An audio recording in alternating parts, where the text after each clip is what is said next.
sponsored by Tim Hortons? No, Tim Hortons did not sponsor this. There's no sort of affiliation. We need sunglasses. You know, like the Casey Neistat shit. I'm actually starting this time. So I'm gonna come in and. Why don't you just cut it? No, it's gotta be professional. Just shut up. Just sit there. Jesus Christ. Sponsored. Stop! I'm trying to work. Oh my god. Wait, this is a why am I the shot first if you're the one introducing it? Because you. Why am I needing to point? Did I say talk? Did I say talk? Sit here and don't talk. God, what am I doing then? Just eat. Just act normal.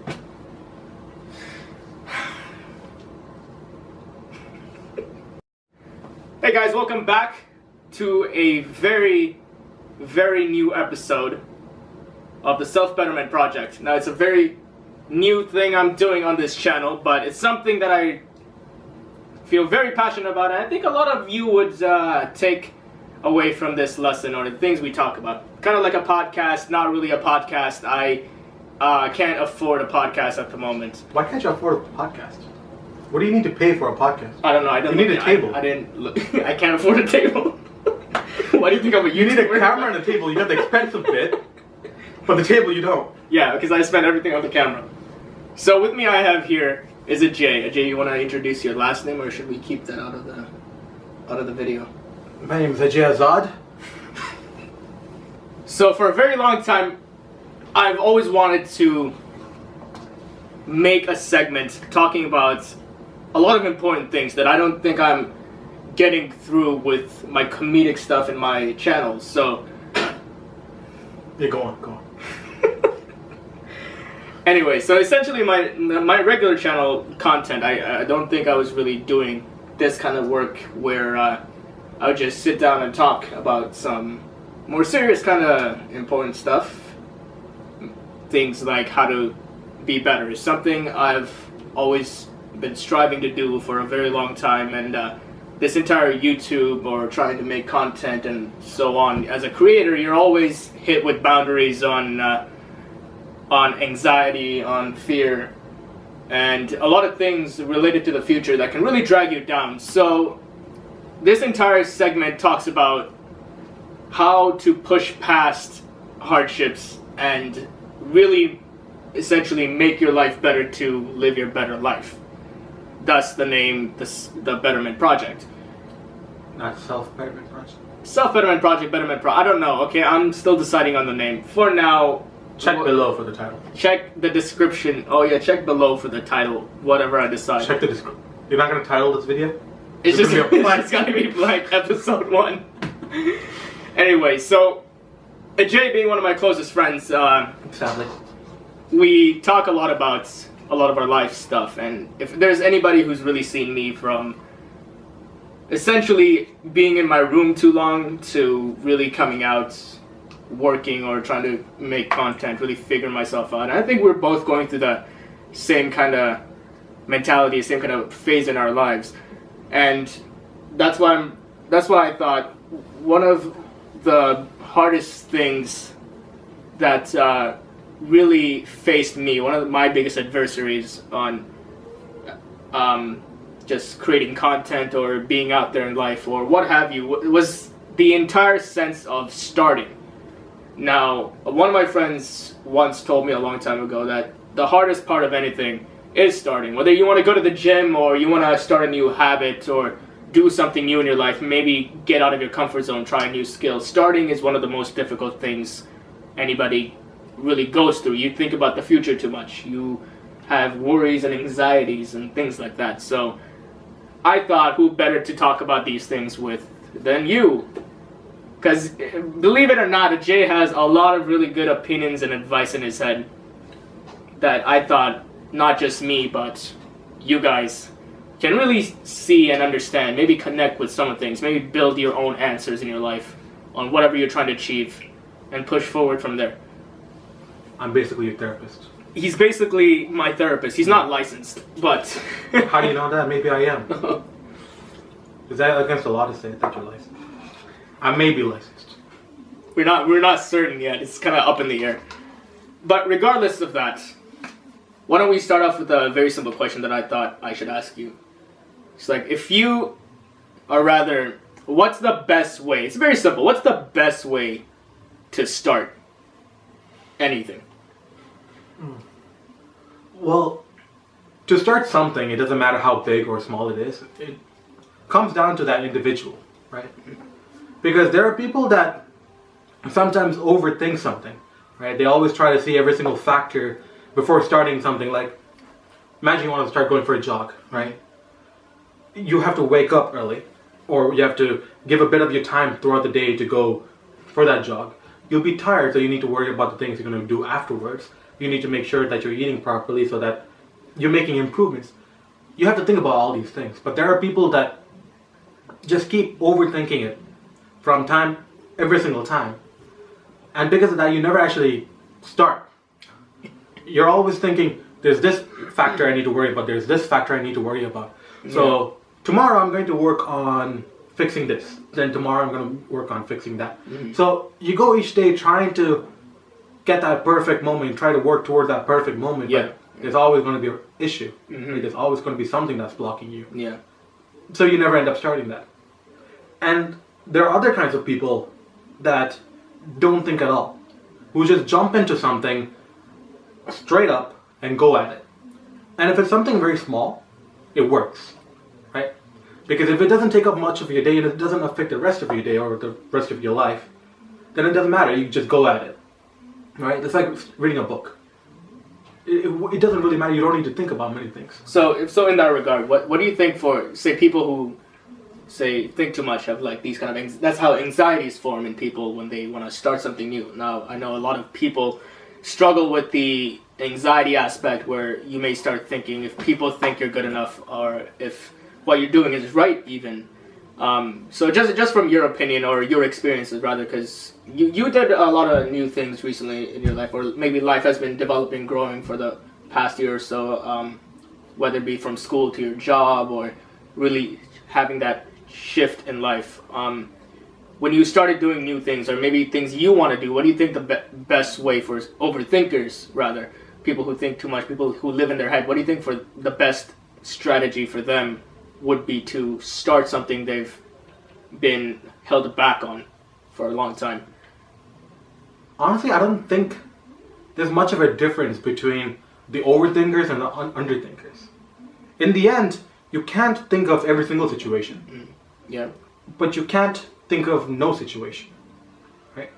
So, me personally, I fall in the overthinking category. I always think about every single different factor and then end up never actually starting it. Yep. And I realized anything I did start, anything I actually continued and gotten better at, is through trial and error. So I think of the most immediate points I need to worry about, right? When am I going to do it? And how long am I going to do it? Just the things about that one point, right? How much does that affect me for that small period? Not too much. I think of that, and then I go try it. So you cut off yourself before you even start spiraling out of control in your thoughts, kind of thing. So thinking about the main objectives. Yeah, just think about 2 or 3 points. When are you going to do it? How long are you going to do it for? And how are you going to continue that, right? Because routine is key when you're starting something new. Oh, yeah. So what I notice is that I think of those 3 points. Then I go try it. And 9 out of 10 times, if it's something big, something that affects the entire day, you fail, right? Then you fail, then you realize what you failed on, right? And how can you fix that the next time? So, in the end, it's just trial and error. You're never going to think of all the factors, and you're never going to just jump in there and hope for the best. So you keep trying until you find that sweet spot in the middle, right? So people that don't think at all, you can go ahead and jump in there and try. Figure out what's wrong, keep trying, right? Find those factors, fix those factors, then keep going. So finding that middle ground for every single person that wants to start something, in my personal opinion, is the key. Yeah. So starting everything. Well, what about for so many people who have a hard time just starting? What if like I know personally speaking, for a very long time in my life, I'm the kind of person, I'm very, very overthinking. I know for a long period of my life, especially it's also seen in my YouTube channel where, say, my videos may not be coming out consistently. Maybe I've not been recording the way I wanted to. There's a lot of things I want to make. Only recently am I really coming out of my shell, really getting back into life, or really expanding my comfort zone, really getting out there. Personally, what I would say is that I would have an extremist mentality in this sense, because for somebody who really overthought a lot, the way I really got out of it was to just affirm to myself, saying, just shut up and do it, right? Just worry about what's going to happen later. This is why a lot of the times I would also say things like experience is the best way you can go through life, because it's kind of like, in my head, it was kind of like juggling. Now, I'm the kind of person who would like to theorize a lot, overthinking, but you can't theorize your way through life. And the best way you learn juggling is not by reading textbooks, it's just by going out there. Yeah, you're going to fail a lot, but the way you learn and how much you learn just by doing the act and really connecting the pieces. So at the end of the day, it's not really, it's not a nice mentality. It's not a mentality. It's like, oh, take your time, wait for a nicer moment. Things like, oh, maybe when you're a little less hungry or feeling a bit less tired or a bit better. It's not like that. It's more like very assertive. It's very demanding. It's a very harsh tone of a mentality that tells you, look, now you decided to do this now. You're going to do it now. And to overcome the aspect of like, will I be able to succeed? Maybe you have a plan for doing 100 things. Maybe you may not get 100 things done, but the point is to get your foot in the door.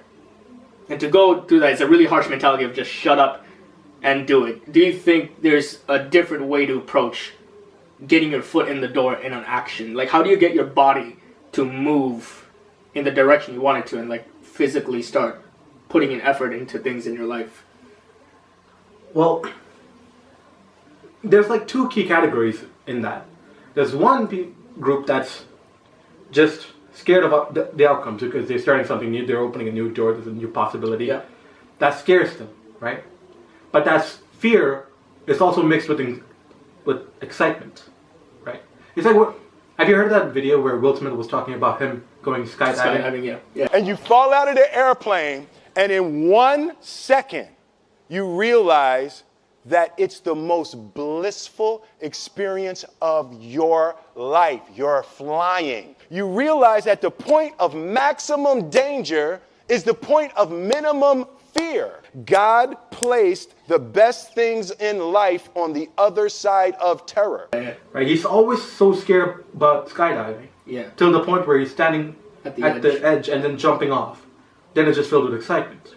Right? There's that group of people who just fear of the possible outcomes. For that, you have to try. You have to try little things here and there until you get strong enough to actually go into that one thing you want to do. If you're too scared of just jumping into something and you're too scared of all the outcomes, you need to look at all the things that it can affect in your life, right? You need to come to terms with how those things could change, right? You can't see every possibility, but just try to see the key points. Come to terms with that. Then go ahead and try it, right? Without taking that first step, you will never accomplish anything. Don't overthink. Just think of the key points, 2-3 points, that's it. So that's one category. Then there's the other group that's really just anxious. They don't really want to try it, but it's something they have to do. You know, I need to do this for a better health. I need to do this to get better grades. It's not I want to do this. There's no excitement there. It's just boiling with fear.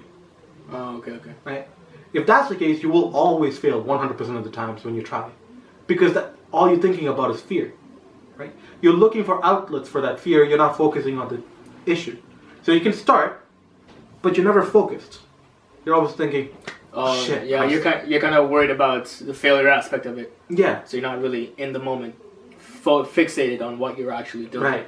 And the key difference between that category and the first category is the excitement. It's that wanting to go ahead. So when you start trying it, you will see how these things can make you happier or make the changes in your life better. It might be worse, but chances are it might be better because you want it. Is that kind of like tied in with desire almost? If you need to be able to emotionally or internally want, say go into the gym and having a healthier mind and body, you gotta be able to want something of good health, of good nature.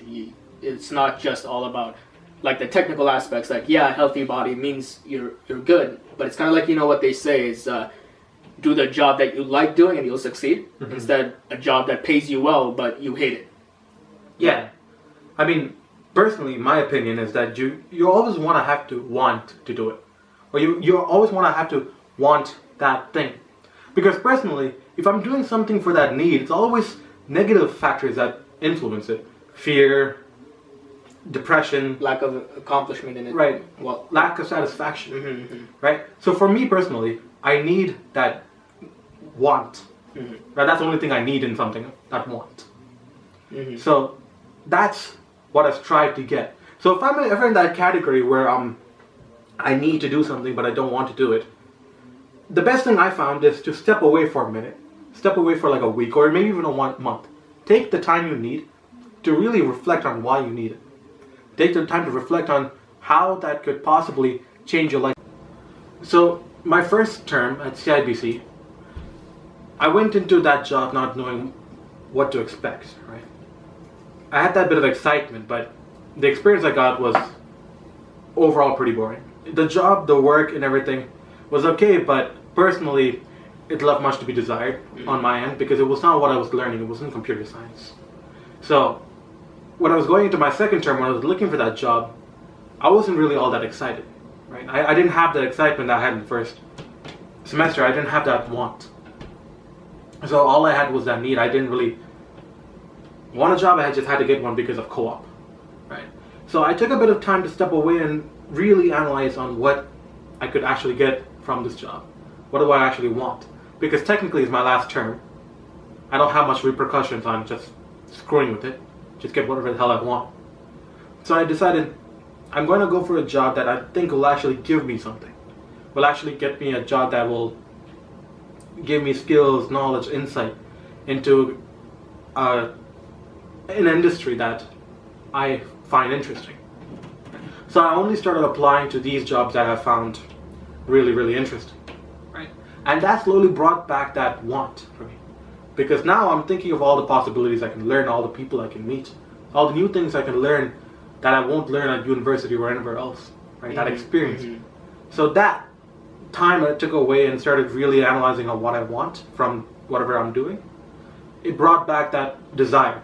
So from that, I got a job where now I work in the cloud industry, learning about what the cloud service is and what it gives to its users, what can it do for the future. I'm learning all these new insights that no one in a university will probably learn unless they do something like this. Because there's no course that teaches you about the cloud service. Okay, so just to wrap things up, I'm really getting into the understanding that you have this core work and it has several attributes. Now you can apply this analogy to any or most things in life where your core work will give you attributes such as, say, your job money, for example, the income, the satisfaction of your life, the accomplishment, the results. Yeah, results are the kind of like the attributes. So I'm really understanding that if you love to do the work, as in the core, the attributes will take care of themselves. Yeah. Right. So, but the thing is that knowing what you want. The term here I'm trying to coin is you. Really understanding you and desire and marrying those two together in a proper way, because I think a lot of people really don't understand what you want means, because a lot of times if we say do something that you want, maybe they'll do things at the heat of the moment that like really makes them feel good. Say like sugar, or like, I'm just using an example, sugar, coffee, really bodily desires, but it goes against their conscious desires. Say you want to get fit, but I tell you in life you got to do what you want, what you like, right? And what they like is a cheeseburger. So it goes against their main goal, but they confuse it with a cheeseburger I wanted because I want it. So something I've been really coming into understanding with, actually I've been developing this in my head quite a while, really applying it to my life, is separating you from the body, or the subconscious, rather the psychological and your conscience kind of thing. I think I worded it poorly when I when I was starting to talk about it. No. When I said make it something you want. Sure, yeah, you would rather want a cheeseburger than to work out. Yeah. You rather want, but you can't run away from the things you need. My point wasn't to just go for the things you want. It's to make the things you need into something you want. Right? Look for the things that give it a reason for you to want that to do. Right? Because in the end, you will do something. You have to do what you don't want to do. Right? There'll be something that you need to do in life that you just have to push through. Right? Instead of just blindly going at it, hoping for the best, and just doing it. All I'm saying is, take a step back for a minute and look for the outcomes that you can gain from it, right? And what from the outcomes that come from it, what more possibilities are there, right? Try to pinpoint on the results that you would actually want from what you're doing, and focus on those. Focus on the little possibilities, right? That's what, in the end, all you can do, right? Because there are situations in life where you'll need to do something versus the things you want to do, right? So you have to make the conscious decision to do the thing that you need, right? But the thing that you need doesn't need to be this hellish grudge work, right? You just don't need to go in there with the negative mentality of, fuck my life, I just have to do this.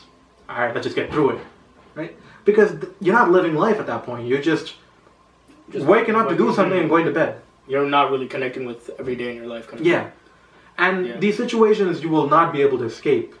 Because if you want to get to that dream life or dream position in your life where you're living in luxury or whatever your dream is, right? You need to go through these steps that you will find demeaning or boring or stressful. But don't make the journey such grudge work. Find those little tiny things that you can focus on. Make that something you want and focus on that, making whatever boring thing you're doing a little bit more of something you want. Right? Okay, yeah, that's fair enough.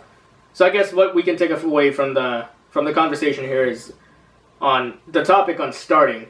Correct me if I'm wrong. What I've been hearing is when you want to start something, there's many different ways to go about it. People overthink or people underthink. At the end of the day, you really got to get your foot in the door. You can't theorize your way through life, or because at that point nothing really happens. But how do you start? Well, sometimes when you want to start something, you want to be able to want it. You want to be able to know what you need and what you want. Maybe find how things work in a good balance. Finding want from what you need, essentially. Sometimes it's hard.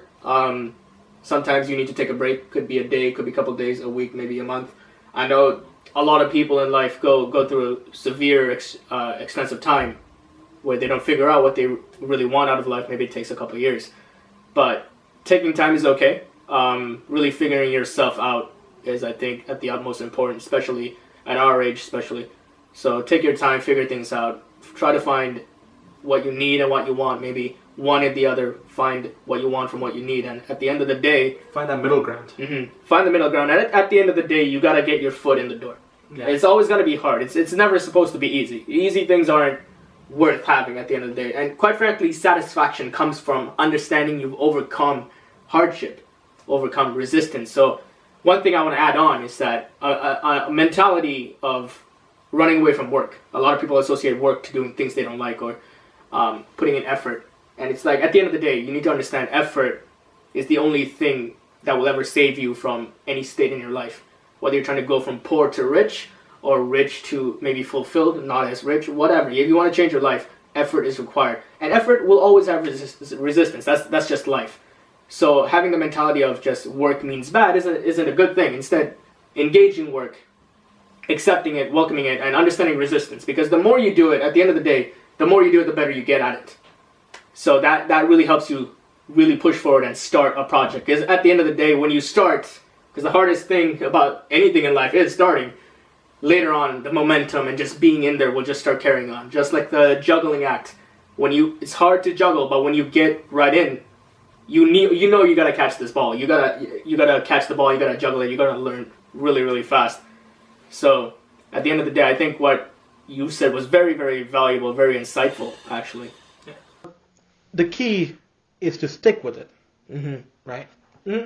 And these little things I've talked about, finding those things that you want from it, right? Focusing on that and trying to make that into reality helps that process easier. Starting the system of Routine.